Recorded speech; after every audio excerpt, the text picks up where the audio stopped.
This clip is brought to you by SaveWithConrad.com.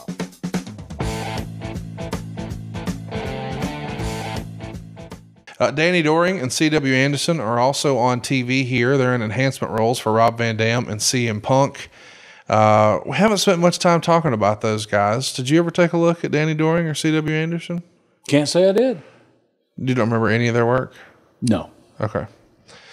I remember the one guy they always used to chant, boring, boring. That was the idea. Yeah, That's okay. Danny Doring. Oh, a hell of a gimmick. It is. Yeah. That's what I want people chanting during my matches.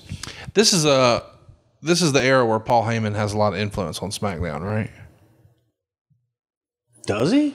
I'm just wondering because you got Danny Doring, C.W. Anderson, Too Cold Scorpio. I think it was more of a geographical situation more than anything. So let's talk about Justin Credible and a few other names, then we'll get into the show. It's written here, Justin Credible has been described as being on the endangered species list, described as sort of gone AWOL. Was he not ready for prime time? Did he have some personal demons, maybe a monkey on his back sort of thing?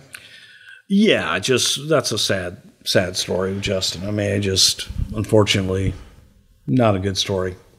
Well, here's the signee comes in at this time. I can't believe this is a real sentence. Brad Armstrong, 45, signed a contract and is expected to be on the ECW brand, mainly or only working on house shows. Perhaps he'll be used as a coach or be used to put people over.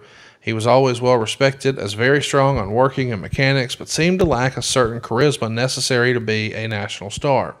Ric Flair, when he was champion, loved working with him, and they had great matches, but the matches usually didn't draw.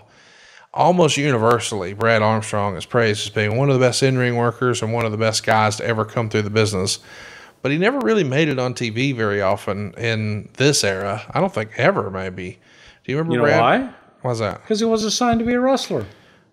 Okay, what was he signed to do? He was brought in to do color. Really? Yeah. That's awesome. How did that come about? Brad Armstrong is one of the funniest, just most personable people you'd ever want to meet. And Brad would sit in the locker room and do commentary and have everybody in stitches. Brad just had a personality that never met a stranger and always just in a good mood. And everybody loved Brad. So Brad was brought in. We're going to try Brad out as a color commentator for ECW. Brad wasn't being brought in to work. If anything, you'd put Brad out there to teach people, maybe one of the developmental. That's tremendous. I got to say, I didn't see that coming because we've heard before that Vince didn't like when guys sounded quote unquote too Southern. Brad Armstrong's a Southern boy. Well, God bless the South. I ain't mad at it. All right. God bless Texas. Roll Tide. Let's talk about another name, another blast from the past here. Henry Godwinn gets a dark match. Hank. And he gets a win over Eric Perez and Bull Buchanan in back-to-back nights. From the Observer, quote, Henry Godwinn is expected to be signed, if he hasn't been already, and will be used on SmackDown. This one is controversial because several months back he was sent to OVW for a tryout and the reports were that he was terrible. Laurinaitis decided against even keeping him around at OVW or Deep South, even though it was Triple H's recommendation to use him because they're friends. That Godwinn's son passed away last year. He loves and misses the wrestling business and really just needs a job. Then he got the tryouts last week, and reports were that he looked old and didn't look to be good in either match. One internal report was that Godwinn versus Buchanan in Columbus, Georgia was one of the worst dark matches in a long time, but Triple H got him the job. So he does sign, but he's never used on TV. What happened with this? Who said he signed? So you're saying he didn't sign? No, he didn't sign. We didn't sign him. He didn't look good, and he was unfortunately off.